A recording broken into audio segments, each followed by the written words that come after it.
हरिओम. लाओत्सेचा ताओबोध. योगदास श्री जयगणेश जोशी यांचे प्रवचन. Unity through compliments.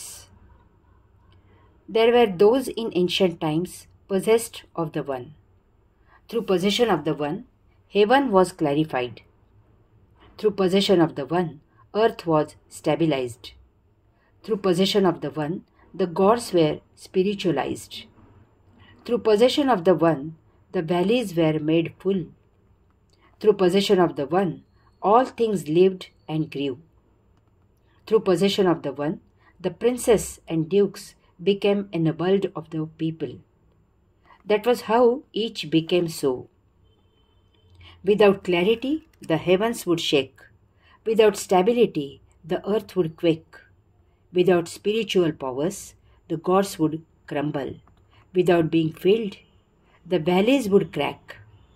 Without the life-giving powers, all things would perish. Without enabling powers, the princes and dukes would stumble. आदरणीय वचनांद्वारा एकता. पुराण काळामध्ये त्या एकाला प्राप्त केलेले होते. त्या एकाला प्राप्त केल्यामुळे स्वर्ग विख्यात होता. त्या एकाला प्राप्त केल्यामुळे पृथ्वी स्थिरस्थावर होती. त्या एकाला प्राप्त केल्यामुळे देवदेवतांमध्ये दिव्यत्व होते. त्या एकाला प्राप्त केल्यामुळे दऱ्या खोरी भरलेली होती. त्या एकाला प्राप्त केल्यामुळे सर्वत्र सुजन होत होते आणि भरभराट होत होती. त्या एकाला प्राप्त केल्यामुळे राजपुत्र आणि सरदार प्रजेबद्दल उदात्त होते. अशा प्रकारे प्रत्येक गोष्ट होत होती. विख्यात नसेल तर स्वर्ग डळमळीत होईल. स्थिरस्थावरता नसेल तर पृथ्वी कंपित होईल. दिव्यत्व नसेल तर देवदेवता भ्रष्ट होतील. भराव नसेल तर दऱ्याखोरी उद्ध्वस्त होतील. सृजनशक्ती नसेल तर सर्वस्वाचा विनाश होईल. उदात्तीकरण नसेल तर राजपुत्र आणि सरदार भ्रमिष्ठ होतील. त्या एकाची प्राप्ती. भाग 1. ओवीच्या सुरुवातीला लाओत्से म्हणतो की पुराण काळामध्ये त्या एकाला प्राप्त केलेले होते. ताओबोधाच्या सुरुवातीलाच लाओत्सेने सांगितले की ताओ अनाम आहे. त्याला काहीही विशिष्ट नाव नाही. त्यामुळे येथेही लाओत्से ताओबद्दल लिहिताना त्या एकाला असे सर्वनामच वापरत आहे.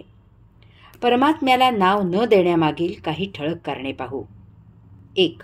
परमात्मा अनेक जणांना अनेक प्रकारे साक्षात्कारित होतो. त्यामुळे स्वतःच्या त्या साक्षात्काराप्रमाणे तो त्याच्या दर्शनाला नाव देतो. यामुळे एकच एक असलेला परमात्मा अनेक प्रकारे आहे असा हळूहळू गैरसमज होतो आणि त्यामधून मग पंथ, सांप्रदाय, जाती तयार होतात.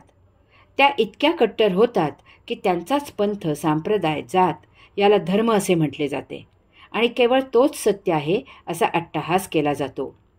यामुळे धर्माची मूलभूत व्याख्याच बदलते. कट्टरवादी त्यांचा धर्म सर्वांवर सक्तीने लादण्याचा प्रयत्न करतात. जगात एकच धर्म असला पाहिजे कारण जगात शांतता नांदायचा तोच एक मार्ग आहे असे त्यांना वाटते. या शांततेच्या प्रयत्नामधून जगात आत्तापर्यंत अनेक भयावह अशी धर्मयुद्धे झाली आहेत. आता सुरू आहेत आणि भविष्यकाळात धर्मयुद्धे सुरूच राहणार आहेत. जगात धर्माच्या नावाखाली सर्वात जास्त संहार होत आहे. इतर धर्मीयांना जगायचा अधिकारच नाही असेही समजले जाते. असा संहार करणे हे धर्मसंमत आहे असे त्याचे उदात्तीकरण केले जाते. 2.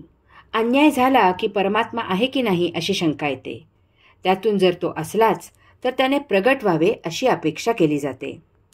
तसा तो प्रगट होत नाही याचा अर्थ एकतर तो नसावा किंवा असलाच तर आता मृत झाला असावा असा समज केला जातो.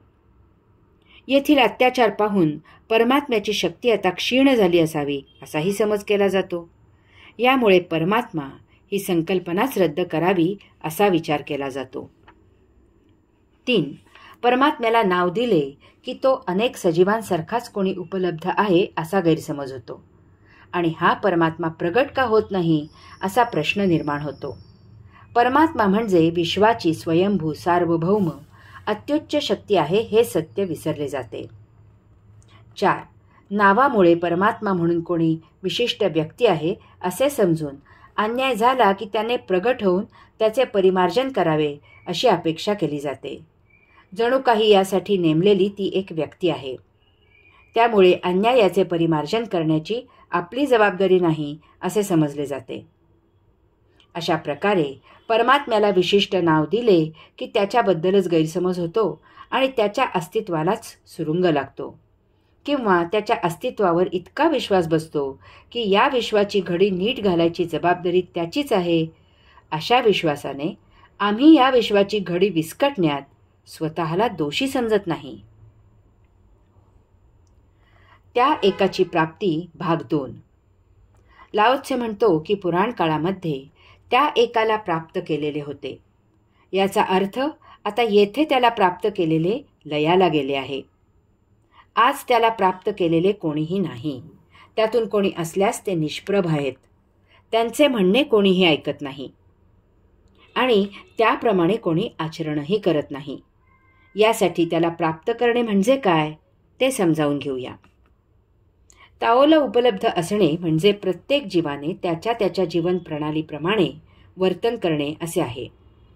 याचा अर्थ प्रत्येक जीवाने पूर्ण नैसर्गिकपणे नियतीला अनुसरून आचरण करणे असे आहे. जगात निरनिराळे 84 लक्ष जीव आहेत असे आपण मानतो. याचा अर्थ त्या त्या प्रकारच्या जीवाने त्याच्या जीवन पद्धतीने वागणे असा आहे. उदाहरणार्थ, सर्व सिंहांनी एकाच प्रकारे जीवन जगायचे आहे. सर्व माशांनी एकाच प्रकारे जीवन जगायचे आहे. सर्व चिमण्यांनी एकाच प्रकारे जीवन जगायचे आहे. मनुष्यतर प्राणी त्यांच्या त्यांच्या जीवन प्रणालीप्रमाणे जीवन जगतात. ते ताओ आचरण करतात. यालाच स्वभाव असे म्हणतात. यालाच स्वाभाविक, नैसर्गिक, नियतीला अनुसरून आचरण असे म्हणतात. यामुळे मनुष्यतर प्राणी जीवनात अराजकता नाही. भारतातील कुत्रा आणि आफ्रिकेतील कुत्रा आणि युरोपमधील कुत्रा एकाच प्रकारे जीवन जगतो. सिंह सिंहत्व, चिमणी चिमणीत्व, मुंगी मुंगीत्व राखून असते. म्हणजेच एक प्रकारचा प्राणी एकाच प्रकारे जीवन जगतो. एकाच प्रकारच्या प्राण्यात निरनिराळे स्वभाव असत नाहीत. जे काही बदल आपल्याला दिसतात ते प्राणी माणसाच्या सहवासात आल्यामुळे दिसतात. जे प्राणी माणसाच्या सहवासात आलेले नाहीत त्यांची जीवन पद्धत समान आहे. याचा एक निराळा अर्थ असाही आहे की एका जातीचे प्राणी एकाच स्वभावाचे असतात. प्राण्यात जितके जीव आहेत त्यांचे तितके स्वभाव आहेत, धर्म आहेत. परंतु एकाच प्रकारच्या प्राण्यांच्या स्वभावात, धर्मात समानता आहे. प्रत्येकाला स्वतंत्र तंत्र नाही. त्यामुळे त्यांच्यात ताळतंत्र आहे, समानता आहे. माणसानेही एकाच प्रकारे आचरण करावे अशी अपेक्षा आहे. त्याला माणुसकी, मनुष्यत्व असे म्हणतात. परंतु माणसाचे असे नाही. जगात जितकी मानवी प्रजा आहे तितके स्वभाव, विभाव, अभाव, सुभाव, कुभाव आहेत. जितक्या व्यक्ती आहेत तितक्या प्रकृती आहेत. त्यामुळे मानवजात म्हणून, मानव प्राणी म्हणून विचार केला तर सर्व मानव एकाच प्रकारे आचरण करत नाहीत. प्रत्येकाला स्वतंत्र बुद्धी आहे आणि म्हणून स्वतंत्र स्वभाव आहे आणि म्हणून स्वतंत्र वर्तन आहे आणि म्हणून स्वतंत्र तंत्र आहे. त्यामुळे मानवाने ताळतंत्र सोडून दिले आहे. श्री समर्थ रामदास स्वामी दासबोधात सांगतात, जो तो बुद्धीचे सांगतो. सर्वच शास्त्री आहेत. प्रत्येकाची वर्तणूक स्वतंत्र आहे. लाओत्से म्हणतो की पुराण काळात सर्व मानव माणुसकीने, मानवी धर्माने आचरण करत असत. ते परमात्म्याला मंजूर असे आचरण करत असत. त्यांना ताऊ प्राप्त होत असे. हरि ओम.